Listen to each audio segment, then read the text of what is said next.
Alors bonjour. On est veille de Rosh Chodesh Hanouka et vous savez qu'on ne sait pas quand c'est que Aboulafia il est mort, puis qu'on perd sa trace dans les années 1290-1300. Mais certains pensent que peut-être il serait mort aux alentours de Hanouka, donc ce serait à peu près la période de l'anniversaire de la Hidoula de la mort de Aboulafia. On avait vu dans le cours précédent cette notion de prophétie et cette notion d'intellect et cette notion de flux, de shefa. On va revenir là-dessus aujourd'hui. Pour Aboulafia, ces trois notions, le sechel, le shefa, le flux divin, qui est un flux divin, et ce qu'on appelle la prophétie, ça va ensemble. Juste pour reprendre par rapport à la dernière fois, pour parler un peu vulgairement, il a tordu le cou à la notion de sechel. Évidemment, vous savez que dans la philosophie du Moyen-Âge, la notion de sechel, dont on a parlé par exemple même l'intellect agent, le fameux le sechel à poël, qui est à l'interface de la philosophie aristotélicienne et de la philosophie juive, c'est en gros compris comme étant la capacité intellectuelle de l'homme et qui peut être effectivement divine. Mais pour Aboulafia, c'est encore plus simple. Le sechel, c'est l'influx divin. Et cet influx divin, comme on a vu la dernière fois, là où il se manifeste de la façon la plus claire et la plus intense, c'est la prophétie. Donc la prophétie, c'est un influx divin.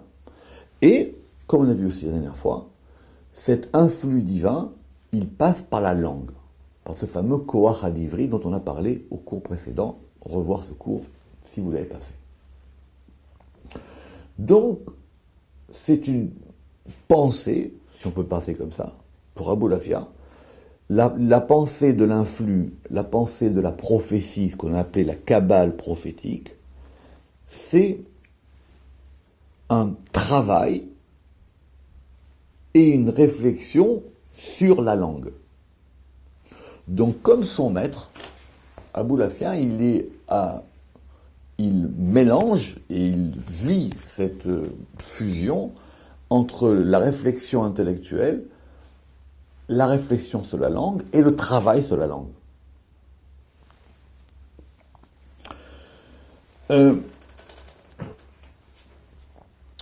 Ça, c'est propre à lui. Donc, si on veut trouver un fil conducteur dans les œuvres d'Aboulafia, c'est cette notion de langage. Pour ceux qui se sont confrontés aux écrits d'Aboulafia, parce qu'il s'agit de ça, ce qui est une chose très très compliquée, je l'ai expliqué la dernière fois, parce que d'abord, il n'y a pas d'œuvre, il a fallu attendre très récemment pour avoir des éditions d'Aboulafia en hébreu, et les traductions en général sont très mal faites, parce que on a du mal à comprendre. Parce que c'est pas puisqu'on parle de la langue même dans laquelle Aboulafia écrit, son écriture est une écriture très difficile à comprendre. Autant les textes kabbalistiques, ils ont un style, autant les textes philosophiques, au Moyen-Âge évidemment, autant les textes philosophiques, ils ont aussi un style, et Aboulafia, il est entre les deux. Donc c'est très compliqué de lire Aboulafia. Parce qu'effectivement, tout le travail est le travail de la langue. Et évidemment, la langue, pour Aboulafia, c'est la langue parlée et la langue écrite. Parce que cet influx, il faut qu'il passe par la parole et il faut qu'il passe par l'écrit. L'écrit, pour Aboulafia, c'est aussi une forme prophétique. Donc, le projet, ou ce à quoi Aboulafia a aspiré, en tout cas dans la partie, on va dire, de la maturité de sa vie, parce que quand il était plus jeune, c'était pas pareil, c'était à percevoir, travailler et transmettre cette notion d'influx de la langue, d'influx prophétique. Alors pour la petite histoire, vous savez qu'il il a essayé de le transmettre à beaucoup d'élèves. Ça n'a pas marché, il le raconte lui-même dans Otsar Eden Aganouz. Il a beaucoup voyagé entre la France, il a beaucoup voyagé entre enfin, on pense qu'il est passé en France, mais surtout entre l'Espagne et l'Italie, un peu le pourtour méditerranéen, et à chaque fois, il avait ce désir profond de transmettre. Ce désir profond de transmettre cette notion de la langue dont on va parler. Et c'est compliqué parce que il s'entendait pas avec ses élèves. Alors, l'élève le plus connu, c'est Dick Attilia, bien que leurs rapports ont été très succincts. Je pense pas qu'ils aient passé des mois à étudier ensemble. Et en plus, au moment où Dick Attilia rencontre Aboulafia et étudie avec lui, Aboulafia, il n'est pas encore au sommet de son écriture et de sa réflexion. Et donc, pour Aboulafia, lui, dans son œuvre, ça passe par l'écrit. Parce que quand on n'a pas d'élèves, on écrit.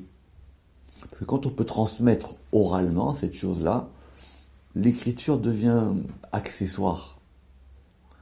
Et comme il n'a pas eu ça, donc c'est pour ça qu'on a autant d'écrits d'Aboulafia, parce qu'il a voulu transmettre ces choses-là. Et d'ailleurs même, beaucoup de ses écrits sont des dédicaces ou sont faits pour des élèves. C'est fait pour des élèves et il veut leur transmettre par écrit ce qu'il a à leur apprendre. Alors si Dieu veut, aujourd'hui, on va essayer d'approfondir cet aspect très complexe de la langue. Alors, il faut oublier tout ce que vous pensez savoir sur ce que c'est que la langue, parce que Aboulafia, il a une originalité absolue sur cette question de la langue. Évidemment, cette originalité, elle prend appui sur les textes juifs. C'est quelqu'un qui baigne dans la culture juive, et c'est quelqu'un qui vit dans les textes juifs. Premièrement, on va essayer de résumer comme ça, bien que c'est pas facile de synthétiser Aboulafia, et il faut s'en méfier, parce qu'il y a beaucoup de textes, et il faut effectivement voir qu'il dit plusieurs choses, et sentir le mouvement, tout en essayant d'en saisir l'esprit. L'influx prophétique, c'est l'influx de la langue. La révélation, elle est dans la langue. Très bien. Cette révélation, elle est dans la langue, et c'est au sein même de la langue qu'on peut la trouver. En gros, c'est quoi la Kabbale ? La Kabbale, c'est la langue juive. C'est la langue hébraïque. Maintenant, cette langue, qui est l'influx divin, c'est dans la langue. Cette langue-là, il faut, pour Aboulafia quelque part, l'histoire de l'humanité, c'est l'histoire de la langue hébraïque. Alors revenons aux choses. Et on va faire table rase de tout. Donc le premier homme, Adam Arishon, qui est créé par Dieu, il a accès à cet influx. Il a accès à cet influx, et cet influx, il est en lui, c'est celui de la langue, et il a été créé par Dieu, donc il communique avec cette chose-là. Il communique tellement que Aboulafia ramène un midrash que beaucoup de gens ont mis de côté, qu'Adam Arishon, il parle les 70 langues. On reviendra sur cette notion de 70, parce que 70, et Aboulafia le ramène, 70, c'est la dimension juive de l'universel. C'est-à-dire, c'est quand ça se développe dans ce degré de 7 fois 10, et ça correspond aux 70 nations, ça correspond, il ramène même un midrash, si je ne me trompe pas, sur le fait qu'il y ait, il ramène même un midrash pas connu sur le fait que Voilà, dans le Midrash Rabbah, le Saint béni soit-il, il a 70 noms, Israël a 70 noms, la Torah a 70 noms, Jérusalem a 70 noms. On reviendra sur cette notion de 70 noms. Donc, la langue, elle diffuse partout. Et ça, c'était perceptible dès le début de l'histoire de l'humanité, avec Adam Arishon. Évidemment, après la faute, ils sont chassés du jardin d'Éden. Et cet accès à la langue commence à se dissoudre. Pour expliquer ça, Aboulafia revient sur un verset dans Bereshit en 3.24, qui est un verset connu, que Dieu il répudia Adam, c'est ma traduction, et il fit demeurer à l'est du jardin d'Éden les chérubins, les fameux kérovim, et la lame cherev amitapechet lishmor derech, pour garder la voie du Etz Chaim. Évidemment, Aboulafia, c'est un grand lecteur des versets. Et même Rashi a remarqué, effectivement, c'est quoi ces deux chérubins, puis qui sont deux, qui se trouvent devant la porte du jardin d'Éden, et qui ont une espèce d'épée, cherev amitapechet, pour pouvoir l'ishmor. L'ishmor, tout le monde a entendu que c'était pour empêcher. Mais en hébreu, c'est pas pour empêcher, c'est pour garder. Or, quand on garde, ça veut dire que c'est pour pouvoir permettre qu'on puisse rentrer ou pas. Très important cette notion, c'est-à-dire qu'on peut retrouver ce chemin du jardin d'Éden. Simplement, il faut passer entre ces deux anges et l'épée. Or évidemment, ça n'a pas échappé à vous. L'affaire, c'est que s'il y a deux anges, il aurait dû avoir deux épées. C'est dans Or HaSechel qui explique ça. Or, il y a une seule épée. Donc, elle est où cette épée? Cette épée, elle est entre les deux anges.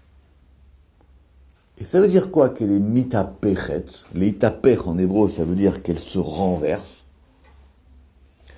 Ça veut dire que c'est une épée tournoyante, elle tourne. Et cette épée, elle indique la roue, le mouvement des langues. Ça tourne partout. Et c'est cette épée-là qui va désigner dans l'histoire de l'humanité l'histoire des nations et l'histoire des langues. Pourquoi est-ce qu'à tel moment le latin l'emporte? Pourquoi est-ce qu'à tel moment le français ou l'italien l'emporte? Pourquoi est-ce qu'à tel moment le grec disparaît? Tout dépend de cette épée. C'est cette épée qui va faire que les langues dissonnent. Parce que normalement, les langues sont des langues accordées. Ça, c'est très important chez Aboulafia. Dans la langue, tout s'accorde. Évidemment que la langue, c'est la langue des prophètes. C'est la langue hébraïque. Alors vous allez me dire, mais qu'en est-il de la tour de Babel? Puisque tout le monde dit que c'est la tour de Babel, que les langues ont été créées, que... Vous l'avez dit pas du tout. Adam Arishon, depuis le départ, il parle 70 langues.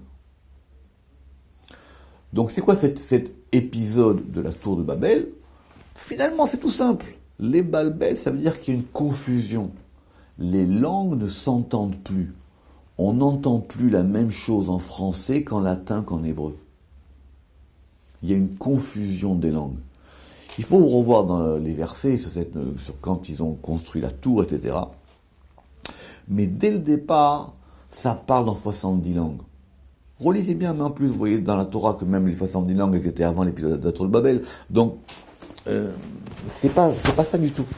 C'est que du coup, il y a une dissonance. On n'entend plus cet influx.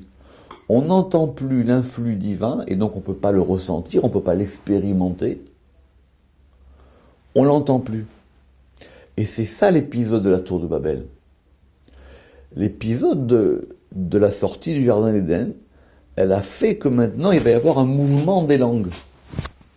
Et il le dit, telle nation et une autre nation et deux langues qui vont se retrouver par exemple côte à côte. Par exemple, la France est, pour un exemple, la France est à côté de l'Espagne, alors du coup le français et l'espagnol, ils partagent des choses communes. Donc peut-être que dans ce qui se passe dans une langue, ça s'entend dans une autre langue. Mais entendons bien, la langue, c'est pas le fait de communiquer, c'est pas le fait de parler.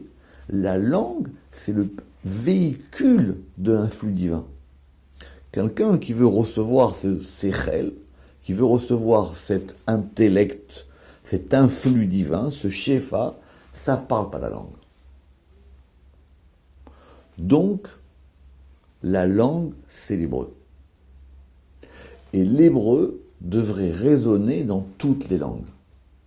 C'est ça, en gros, l'idéal messianique de la fin des temps. C'est que tout le monde parlera de Safa Bewa avec une langue claire. C'est qu'on retrouvera cet influx. Or, si on retrouve cet influx, on retrouve la connexion de l'humain à l'influx divin et la connexion de l'humanité à Israël. Donc, ne vous étonnez pas que, avant de rentrer dans des choses très kabbalistiques, il faut justement rentrer à l'intérieur de la grammaire. Parce que la grammaire, c'est la Kabbale. Et la grammaire hébraïque n'est pas une chose à prendre à la légère. Donc il y a de longs passages très complexes dans Horace Echel et dans d'autres livres sur la grammaire hébraïque. Et la langue, c'est pas, comme on dit aujourd'hui, un signifiant. C'est pas pour dire que, non, c'est dans les mots. Et donc, du coup, ne vous étonnez pas à avoir dans Abou Lafia, il va vous expliquer les conjugaisons. Il va vous expliquer les pronoms. D'accord? Et avec des fois, par exemple, des chidushim, des innovations, par exemple, impressionnantes. Je vais vous donner un exemple simple. D'accord? Tout le monde sait que les pronoms ani, ata, ou, anachnu, atem, hen. D'accord? Alors Abou Lafia dit, donc on a un principe de je, tu, il, nous, vous, il, qui est un principe de 6. Et ce principe de 6, il se déploie en masculin et féminin, pour ceux qui connaissent la grammaire. Alors, la grammaire moderne emploie le ani pour le masculin et pour le féminin. On entend bien que le ata et le at, le ou et le hi, mais le anachnu, il reste masculin et féminin, et après on a le atem et le hen. Abou Lafia dit pas du tout. Le pendant masculin du ani, c'est le anochi. Anochi, et c'est vrai, c'est la première personne au féminin. Quand Dieu dit au Mont Sinaï, Anochi Hashem Elohecha, je suis l'Éternel ton Dieu, Anochi, c'est Dieu qui parle au féminin. Très bien, le ata et le at, le ou et le hi, et le anachnu et nachnu. Nachnu, c'est nous au féminin. Évidemment, le atem et le aten, et le hem et le en.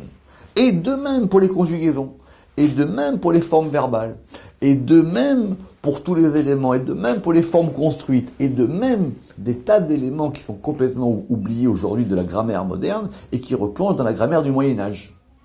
Donc, pour lire Abou Lafia, il faut lire, par exemple, les livres de grammaire du Moyen-Âge, et il les cite. Alors, il y a le fameux Ibn Janah, qui s'appelle le Sefer Harikma, qu'on a traduit d'ailleurs qui était traduit en français, qui s'appelle le Jardin des parterres fleuris, qui est une traduction assez poétique, qui est l'un des livres classiques de la grammaire du Moyen-Âge, qui est traduit de l'arabe. Ou, par exemple, des livres de Ibn Ezra, ou le Sefer Michlol. Parce que c'est dans la grammaire, dans la langue, si on veut saisir cette pulsation de la langue, elle est là. Alors, et la langue, ça s'entend, la langue, ça s'écoute, et la langue, ça se pratique. Du coup, on comprendra que maintenant on va pouvoir travailler la langue. Donc tout ce que vous avez sûrement déjà entendu parler sur ce qu'on appelle le tsirouf, le fait de permuter, ou plus littéralement, étymologiquement, le tsirouf, c'est le faire de fondre, comme un orfèvre qui va fondre un métal. Vous prenez un métal et vous allez le refondre. C'est comme ça qu'on refond les mots. Le tsirouf, il y a des règles. On ne fait pas un tsirouf de n'importe quelle manière. Il y a la témoura, il y a la gematria. Tous ces éléments de travail de la langue, ils se font parce que justement, c'est dans la langue qu'il faut chercher les choses. Donc, il faut entendre ces choses-là. À la question de savoir, est-ce que on peut trouver ça dans d'autres langues? La question est simple, c'est que pour Aboulafia, c'est que l'hébreu. Et c'est l'hébreu qui résonne dans les autres langues. Simplement, depuis cette histoire qu'on est sorti du jardin d'Éden, il y a cette fameuse épée qui tourne. Cette épée, elle tourne. Et elle tourne, elle indique le mouvement des langues. Elle indique le mouvement des langues selon les lettres du tétragramme Yud-Ke Vav-Ke. Je vous expliquerai ça si vous voulez une autre fois. Et quand ça tourne, ça fait que maintenant, les nations et leurs langues, elles montent et elles descendent. Et elles vont maintenant former la roue de l'histoire. Très bien. Aboulafia, il vit en Italie, en Espagne, des pays chrétiens. Et il se pose effectivement la question maintenant de cette particularité de la langue d'Israël dans un monde chrétien. Et dans un monde où toute la question du juif et d'Israël, c'est la question de la langue, c'est la question de l'hébreu. Et que nous sommes porteurs de cette langue-là. Et cette langue, il faut la sentir pour travailler, et c'est ça qui permet de recevoir l'esprit divin. Je répète une fois, c'est une cabale de la grammaire. C'est pas une cabale extatique. Même quand on dit une cabale prophétique, oui, mais la prophétie, c'est la langue. Le prophète, quand il parle, il reçoit une langue. On a vu la dernière fois. Le prophète, il parle d'une autre langue. Il est pris par les mots. Il est dans le mot. Il est à l'intérieur du langage. Pour pouvoir expliquer ce grand mouvement d'Israël et de l'humanité, Aboulafia, il a recours à une métaphore qui est très connue, mais qu'il faut méditer, qui est un peu reprise dans l'introduction au Moré Nevuchim. Et il pose la question de savoir effectivement pourquoi est-ce qu'on a perdu ce degré. C'est-à-dire que si quelqu'un, effectivement, arrive à accéder à la cause première de l'influx, comme il le dit, qui est l'influx divin, qui est l'influx de la parole, qui est l'influx de la parole, et qui est l'influx de la parole de façon générale, que cette parole, elle s'est transmise à Israël, que cette parole, elle s'est transmise à Israël par la Torah, au mont Sinaï. Et il dit, mais qu'en est-il aujourd'hui ? Puisqu'on voit bien effectivement que cette grandeur, elle a disparu. Et que, pour Aboulafia, ces trois notions, la notion de nation juive, la notion de langue juive, d'écriture juive, d'un flux divin juif, de prophétie juive, puisque c'est le prophète. C'est ça dont on parle ici. On l'entend plus aujourd'hui. Alors il va expliquer ça par une métaphore que je vais vous lire. Seulement, cela ressemble à la parabole de celui qui possédait une perle désirable. Une perle ou un joyau désirable. Je dis, Maïmonide qui reprend cette notion de la perle ou du joyau au début du Moré Nevuchim. Et voulait que son fils en hérite.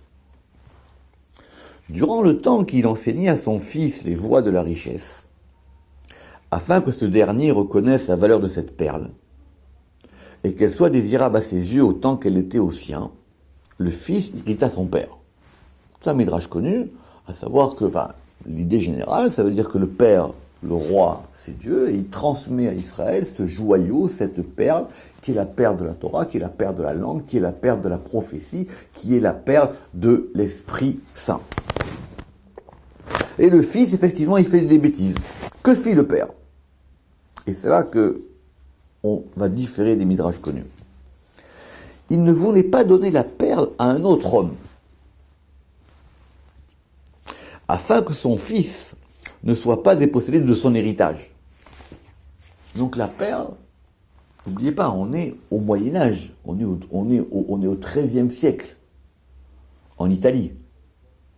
Et le discours chrétien dont on parlera après, c'est le discours effectivement de dire Israël n'est plus Israël, il est passé de l'autre côté. Non, le roi, il veut pas priver le fils de cet héritage, bien qu'il ait fauté, au cas où il en viendrait à se repentir et à lui donner satisfaction.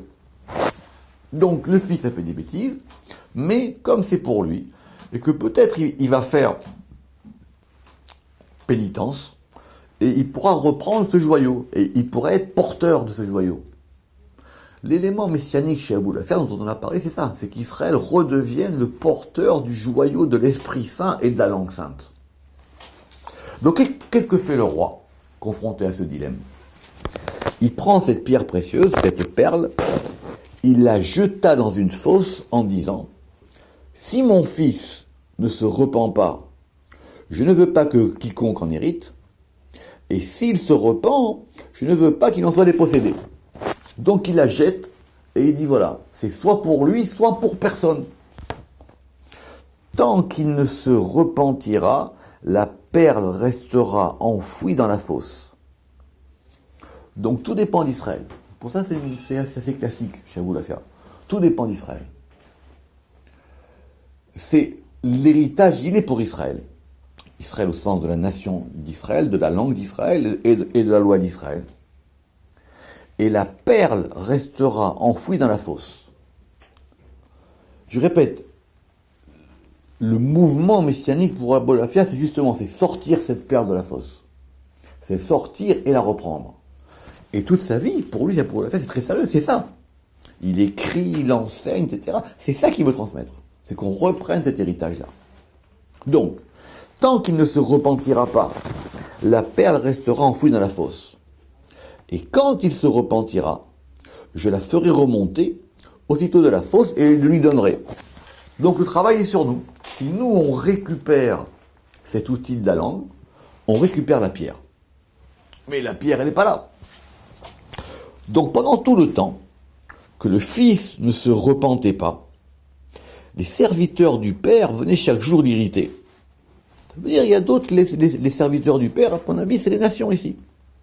Et elles viennent irriter, elles viennent narguer Israël. Et chacun d'eux se glorifiait que son maître lui avait donné la perle. Et chacun dit, mais non, mais la perle, c'est moi qui l'ai. C'est ça les nations, ça les langues. Chaque langue, elle dit, mais c'est moi la plus grande, c'est moi la plus forte, c'est moi qui ai repris l'héritage d'Israël, parce que c'est l'héritage de la langue. Et le fils ne s'inquiétait pas, car il n'avait pas la connaissance en lui. C'est une phrase un peu compliquée, ça veut dire que le fils, comme il n'a pas encore pris conscience de cette grandeur de la langue, ça l'embête pas beaucoup. Mais ils l'irritèrent si longtemps qu'il se repentit. Mais cette pression des nations sur Israël, au bout d'un moment, elles font qu'Israël, il comprend ce qu'il a en lui. Son père lui pardonna, et il fit remonter la perle de la fosse et la lui donna. Israël se repent, Israël retrouve la langue sainte, retrouve la langue prophétique, et donc le père lui redonne la perle, lui redonne le joyau. Quand les serviteurs virent cela, immédiatement leurs faces tombèrent et ils eurent honte d'avoir menti au fils. Donc du coup, les nations se repentent, c'est les Midrashim, elles disent à Israël, pardonne-nous, c'est toi qui étais l'héritier, c'est toi qui avais la langue. Fin de la métaphore. Aboulafia continue. C'est ce qui nous est arrivé avec ceux qui disent que le non nous a remplacés par eux et que donc nous ne pouvons pas répondre.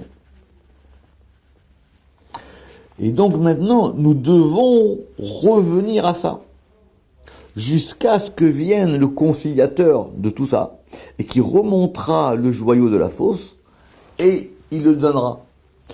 Quand bien même ils disent que des nations ont un doute, mais vous savez quoi, vous verrez bien, à la fin des temps, qu'est-ce qui va se passer. Donc, il y a eu une grande littérature qui était faite sur Aboulafia et le messianisme, mais la clé, elle est là, ici. La clé, elle est là.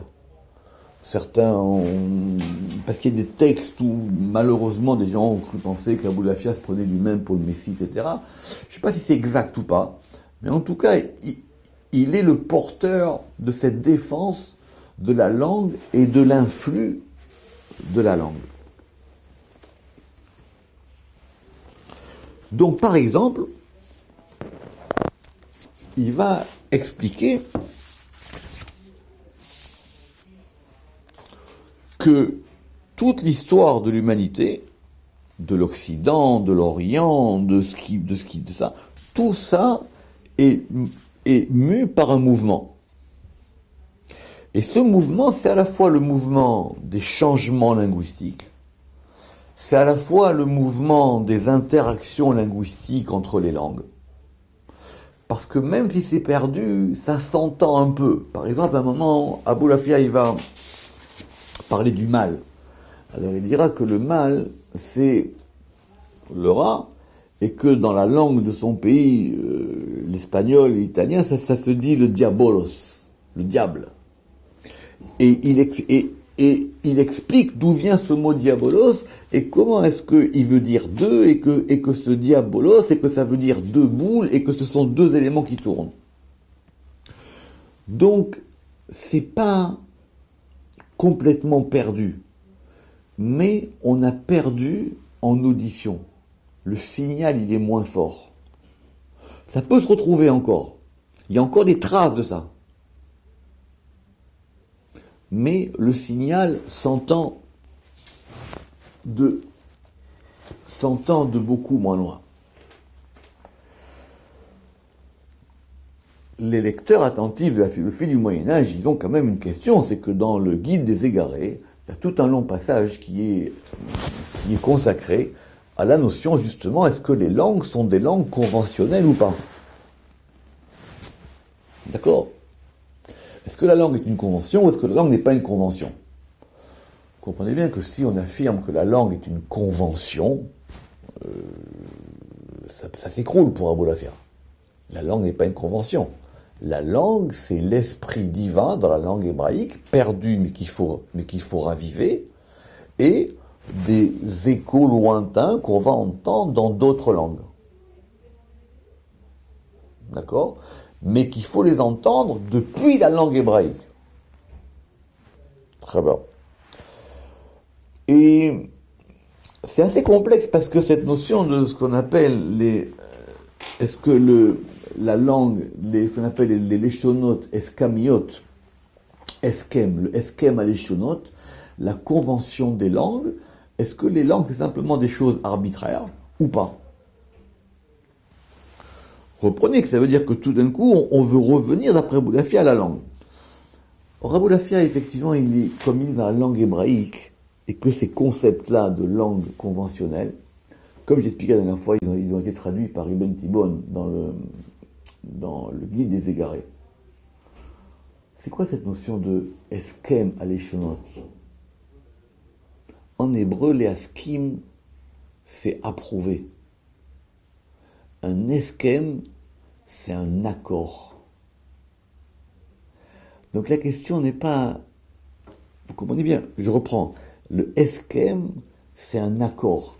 Donc ce qu'on traduit dans le Guide des égarés comme étant le lashon eskemiot, à savoir est-ce que les langues sont des langues conventionnelles, pas du tout. C'est est-ce que les langues sont des langues accordées? Est-ce qu'on entend l'accord ou est-ce qu'on n'entend plus l'accord?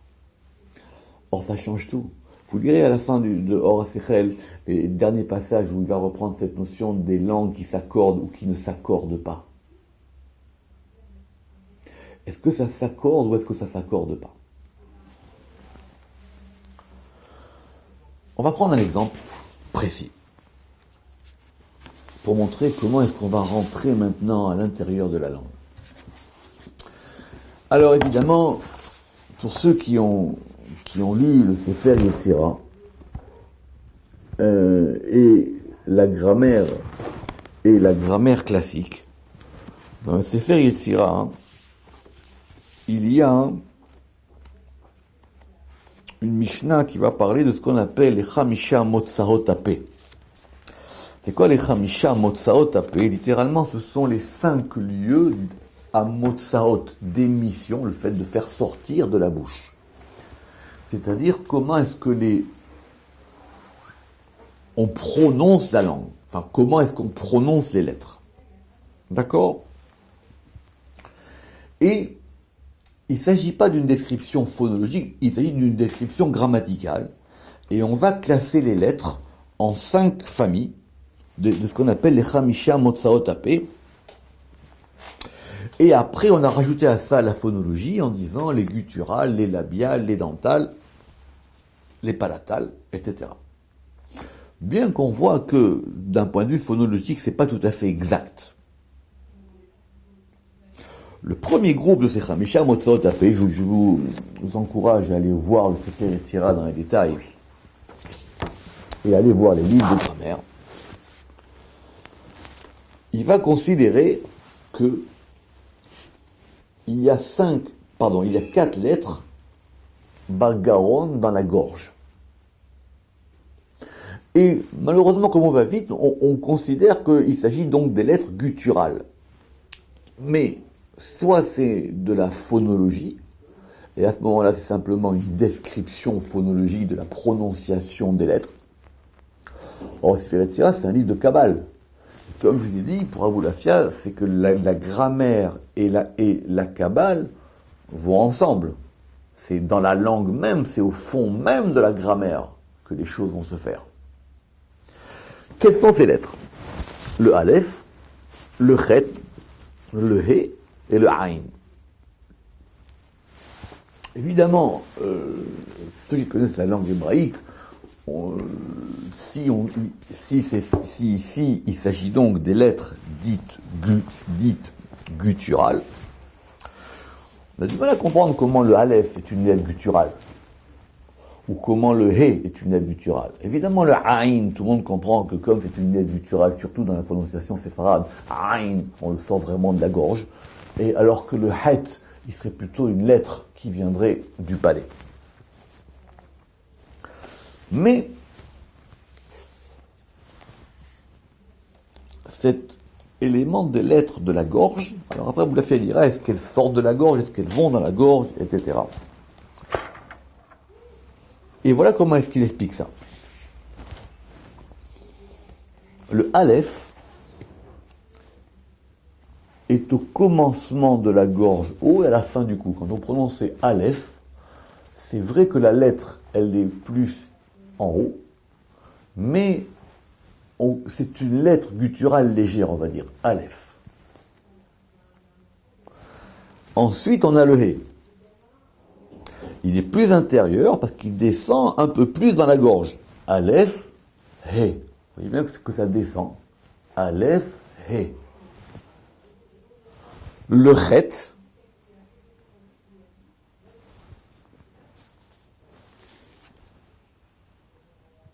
Chet, il descend encore plus. Et après, on a le Aleph, pardon, alors, c'est ça, c'est dans l'ordre, c'est Aleph, He, Chet, et Aïn. Et là, on est au fond de la gorge. Donc vous allez dire, mais c'est de la phonologie. Pas du tout. Et ainsi, Aboulafia, il va donc donner un ordre.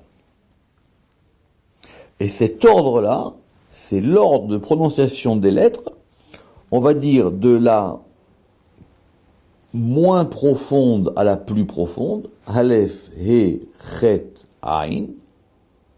Et quand on va dans l'autre sens, c'est de la plus profonde, Aïn, He, Het, Aleph. Ou plutôt, et ça. Aïn, Het, He, Aleph. Parce qu'il a, en fin de compte, il a inversé les lettres dans le Sefer Yetzira. Donc très très bien. Ok. Or c'est quoi Aleph? Aleph c'est le 1. C'est quoi Aïn? Aïn c'est 70. Le mouvement des lettres gutturales du plus profond de la gorge, ou là où il y a le plus de, j'allais dire, d'écho, d'amplification, Aleph, He, Het, Aïn, il indique le mouvement qui va du 1 au 70. Le mouvement qui va du 1, de l'universel, de l'unité, à 70, qui est l'élément de la pluralité. Et c'est ce degré, en fin de compte, pour Aboulafia, si vous voulez, simplement, on n'a pas de problème d'universel ici.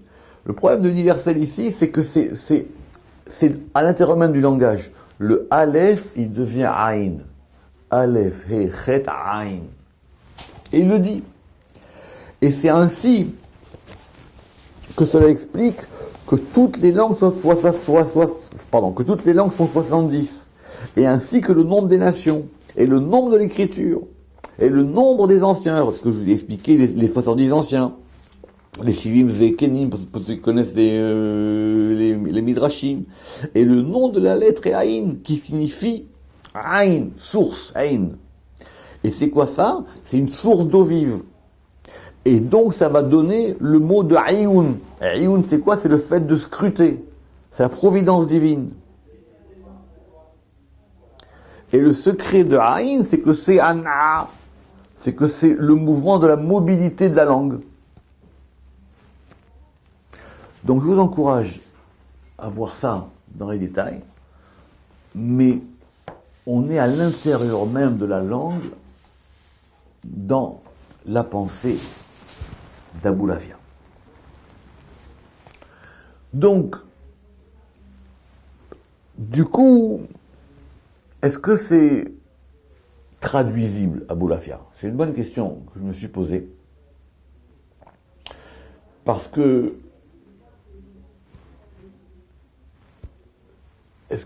s'il faut faire ressurgir cet élément à l'intérieur de la langue, s'il faut se replonger dans la grammaire hébraïque, qu'est-ce qu'on peut entendre dans d'autres langues? Alors, d'abord, c'est pour ça qu'il fallait à tout prix, à mon avis, faire une édition bilingue, c'est ce qu'on a fait, mais il fallait aussi qu'on puisse faire entendre les choses dans les langues différentes.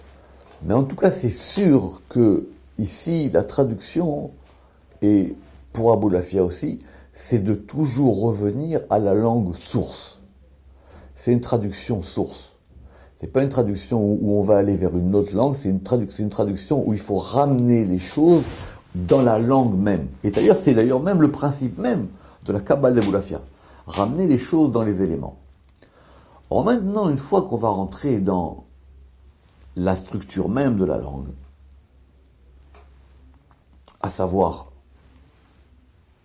les lettres, l'alphabet, les anciennes distinctions entre les lettres servantes et les lettres radicales. Après, on va passer au nom, au substantif, au synonyme, au faux synonyme, au contraire, aux formes verbales. Et il reste persuadé, Aboulafia, même s'il n'explique pas, que tout est à l'intérieur de ça. Tout est à l'intérieur de ça. C'est que c'est à l'intérieur même de cette langue qu'on va entendre les choses.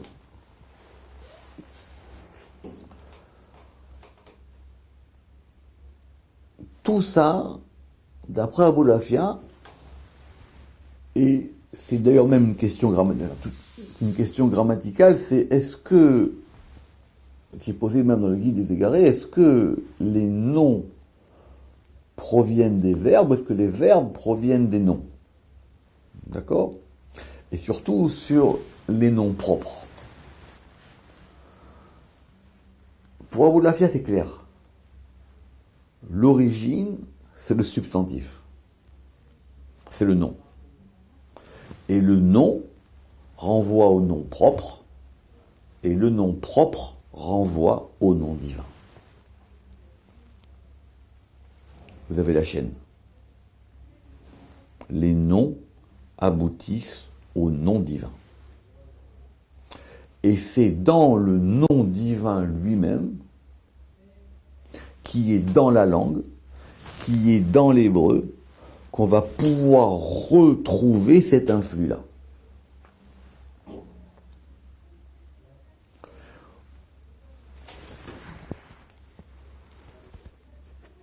Et donc, comme dans l'histoire de la Kabbale, il y a toute une grande partie consacrée au nom divin. Donc la Kabbale d'Abou Lafia, c'est pas une Kabbale séphirotique, c'est pas une Kabbale philosophique, c'est une Kabbale grammaticale. C'est dans la langue même, je le répète, que c'est important, et que malheureusement ça n'a pas été assez souligné dans les études sur Abou Lafia.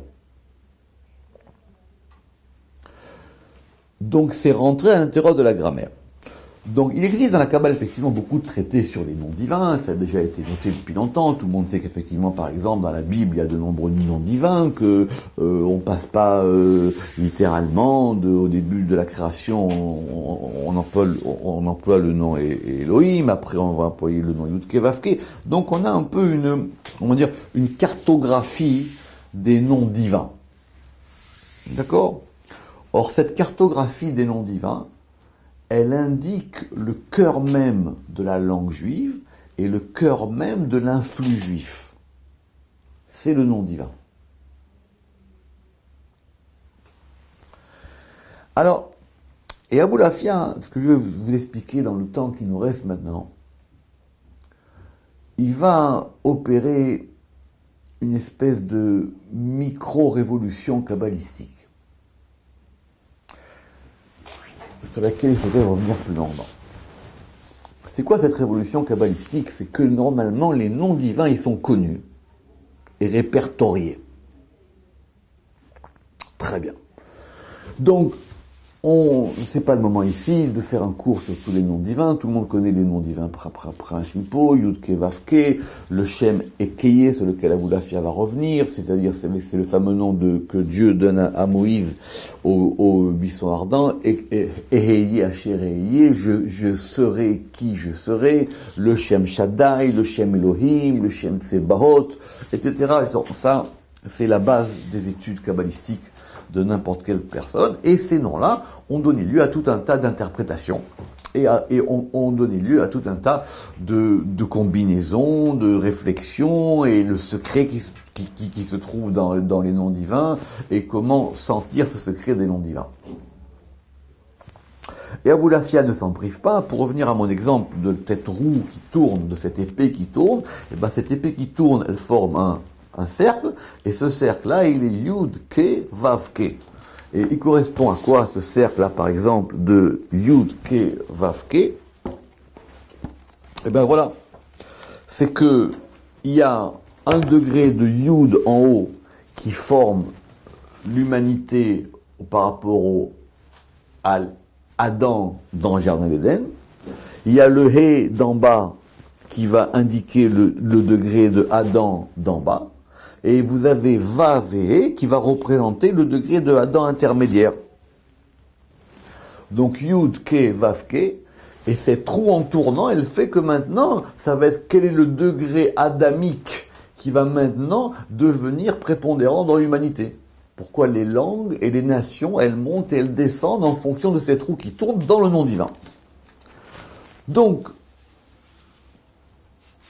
il y a tout de longs passages très très complexes, parce qu'il faut bien les comprendre. Parce que pour lui, Abou Lafia, c'est très sérieux, c'est de la Kabbale des noms divins. Donc on est passé d'une Kabbale grammaticale à une Kabbale des noms.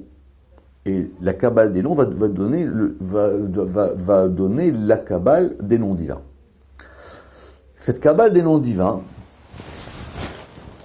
je vous ai dit, Abou Lafia, il va opérer une mini-révolution. c'est que il y a un nom divin caché. Il y a un nom divin caché que les kabbalistes n'ont pas étudié, ou plutôt qu'ils n'ont pas révélé, que les kabbalistes n'ont pas, que les kabbalistes ont caché sciemment, alors que c'est le nom le plus important. Ça, beaucoup plus que les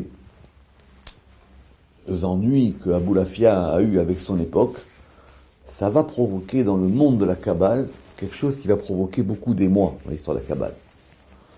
Et l'une des raisons pour lesquelles Aboulafia a été peut-être un peu mis de côté par les kabbalistes eux-mêmes, c'est pas toute l'histoire qu'il y a eu des odeurs de soufre ou des disputes de son temps, voir le cours de la dernière fois.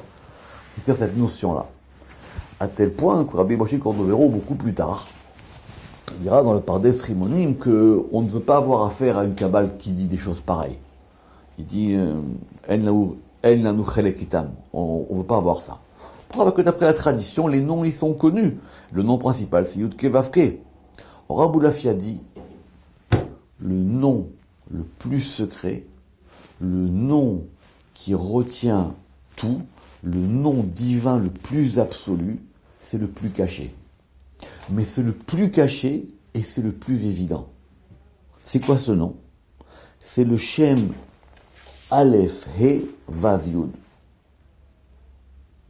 Et c'est vrai que vous pouvez chercher dans des écrits de Kabbale, ce nom-là, il n'apparaît pas. Je répète, Aleph He Vav Yud. Or ce nom-là, il est connu. Oui, il est connu. Mais pas dans la Kabbale. Il est connu dans la grammaire. Ce sont les matres lectionis. Ce sont les 4 lettres de prononciation. En hébreu, ceux qui connaissent la grammaire, pour pouvoir prononcer, vous devez à chaque fois toujours considérer soit un Aleph, soit un He, soit un Vav, soit un Yud. Vous voyez vos cours de grammaire. Si vous dites Ha, vous considérez qu'il y a soit un Aleph, soit un He. Et après, pour dire le Ou le Yud pour dire le I. Les gens disent, mais c'est quoi cette histoire? Il dit non. Parce que le nom le plus caché, il était là tout le temps. Et c'est moi, et Aboulafia quelque part, il dit, c'est moi qui révèle ce nom. Bien que je pense qu'on peut le trouver dans des écrits kabbalistiques antérieurs. Il dit, c'est le nom absolu. Et c'est de ce nom-là, et Aboulafia ne se gêne pas, c'est de ce nom-là qu'on va pouvoir calculer la date du Messie, c'est de ce nom-là qu'on va pouvoir retrouver l'aspect à cette langue. Et il va avoir de nombreux développements autour de ce nom divin. Juste pour terminer, qu'est-ce qu'il a de particulier ce nom de façon simple? Aleph, ça vaut 1, et ça vaut 5, Vav, ça vaut 6, Yud, ça vaut 10. 1 plus 5 égale 6, 6 plus 6 égale 12, 12 plus 10 égale 22. C'est le nom qui correspond aux 22 lettres de l'alphabet. C'était ce que je voulais vous dire dans ce cours d'aujourd'hui. L'alphabet, la langue, l'influx divin, la prophétie. On fera la prochaine fois, si tu veux, plus profondément, et on parlera de l'aspect maintenant le plus vibratoire et animé de la langue, à savoir les points voyelles. Je vous remercie beaucoup. Shabbat Shalom, Chanukah Sameach.